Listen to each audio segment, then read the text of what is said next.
Before I tell you the hardest truth of my life, let me confess something.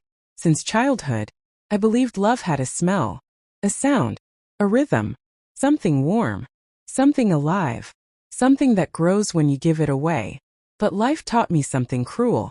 You can love everyone with a full heart and still go to bed every night feeling like no one even knows you exist. I used to think love returns to you, but some of us are born to love, not to be loved. And this is my story.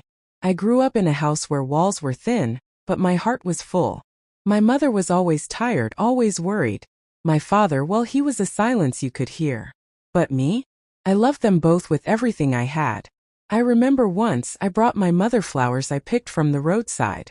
She didn't look up. She didn't smile. She didn't even take them from my hands. She just said, "Go put them in water." I did. And that day, I learned my first truth. Love given is not always love felt. But I still loved her. I couldn't stop that. In school I helped everyone.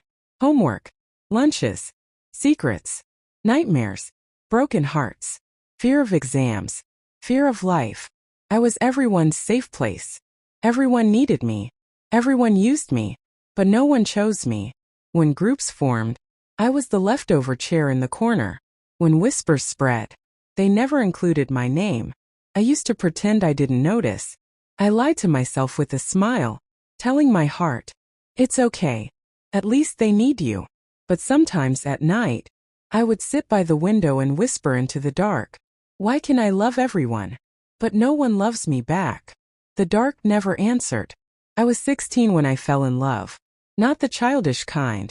The kind that keeps you awake. The kind that makes you hear music in your veins. His name? I'll keep it hidden. Some memories deserve privacy, even the painful ones. He was kind, soft-spoken, the kind of boy who carried books close to his chest like they were fragile. And I thought kindness meant love. One day I gave him a small letter. Just 4 sentences. My hands shook the entire morning. He never replied, never looked at me again. But he showed the letter to his friends, and they laughed. Loudly, cruelly, right in front of me. That day, I learned my second truth. Love is not a gift. Love is a risk. And I had no armor.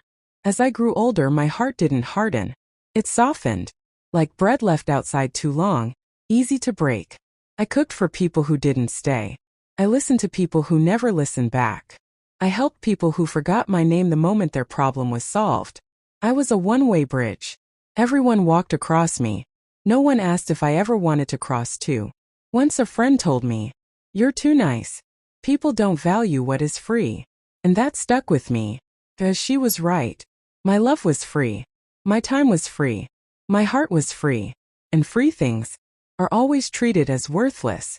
I married a man who needed a wife, not love.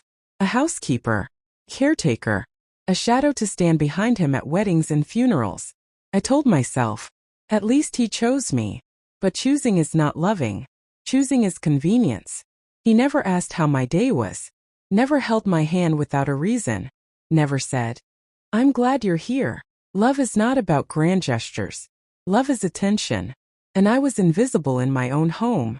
I fed him, washed his clothes, sat by him at dinner, slept beside him for decades. But I lived alone, completely alone. When my children were born, thought maybe, finally, someone would love me back. I gave them everything. Sleep, health, youth, dreams. But children grow. They don't see the sacrifices that raised them. They see the results. They loved their friends more.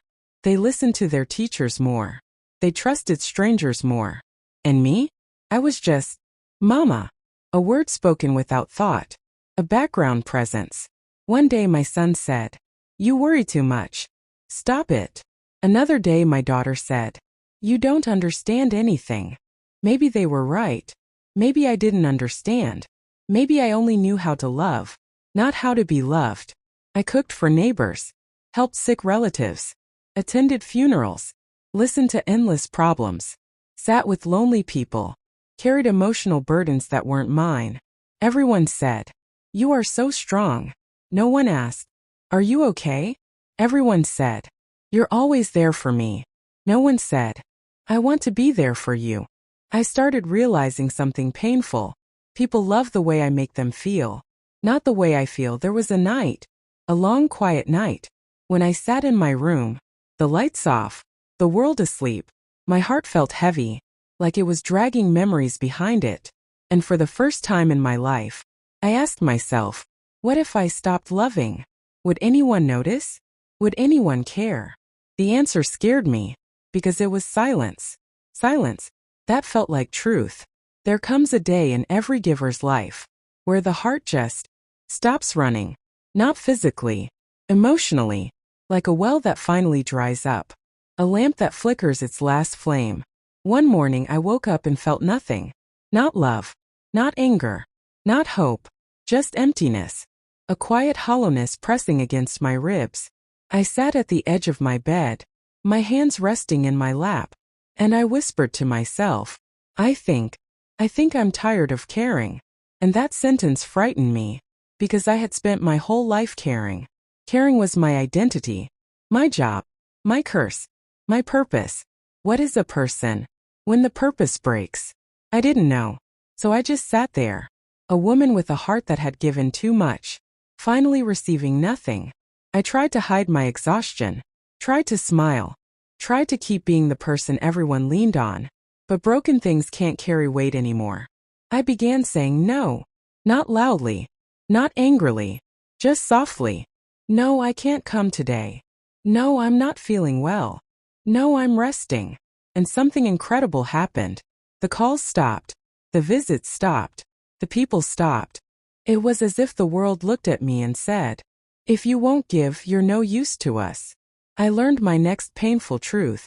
People love your service, not your soul. And when the service ends, the love ends too.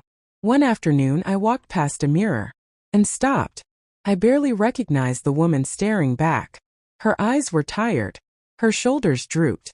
Her smile, once warm, had faded into a thin, tired line. She looked like someone who had spent a lifetime apologizing for needing love. I slowly touched the mirror, my fingers trembling. When had I become this version of myself? When had loving turned me into someone so lonely? I whispered to the reflection, why wasn't I enough for anyone? The reflection didn't answer, but the tears sliding down her wrinkles, they spoke for her. In the back of my old wooden cupboard, there was a box filled with small pieces of my past, a dried flower, a broken bracelet, letters I wrote but never sent, photographs where I stood at the edge of the frame, birthday cards with my name spelled wrong, and a tiny toy my daughter gave me when she was 5, the last time she showed me affection without conditions. I sat on the floor, opened the box, and let memories spill onto my lap.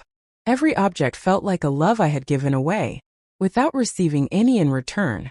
It felt like holding the pieces of a puzzle that no one bothered to complete. And yet, I couldn't throw them away, because even unreturned love is still love, and love deserves to be remembered. Years passed, decades even, and then one morning, my husband died. A quiet, simple ending to a quiet, simple man. People asked me, how are you? How are you holding up? I wanted to answer honestly. I wanted to say, I've been lonely for so long. His absence feels the same as his presence. But instead, I nodded. I cooked tea. I accepted condolences for a grief I didn't feel. His chair stayed empty, but truthfully, it had been empty for years. Slowly, gently, I started loving the world differently. I found love in the sunlight warming my knees, in the way wind whispered through the trees, in the taste of tea in the early morning, in the softness of my blanket at night. I realized something powerful. Love doesn't only come from people. Sometimes, love comes from moments. The world had always been giving me tiny pieces of warmth. I had just been too busy loving others to notice them. And little by little, those small moments stitched my heart back together. I spent my whole life loving people who never looked back at me. And the day I finally stopped, everything in my world broke apart. Today, I'm telling a story I've hidden for decades. A story about a woman who gave everything, her time, her youth, her heart, only to realize none of it was ever enough. I was the girl who loved too deeply, The wife who stayed too silently. The mother who gave without limits. The friend who always showed up, even when no one cared if I disappeared. But one day, one single day, something happened that changed the way I saw everyone around me. It was the moment I discovered who truly loved me and who only loved my usefulness. And trust me, that moment will shock you. Stay with me, because when you hear what happened next, you'll understand why I say, loving everyone was my biggest mistake. And just when I thought I had lost everything, someone I never expected walked into my life and told me a truth that shattered me. If you want to know who that was, come back for the next chapter. Because that part of the story hurts the most.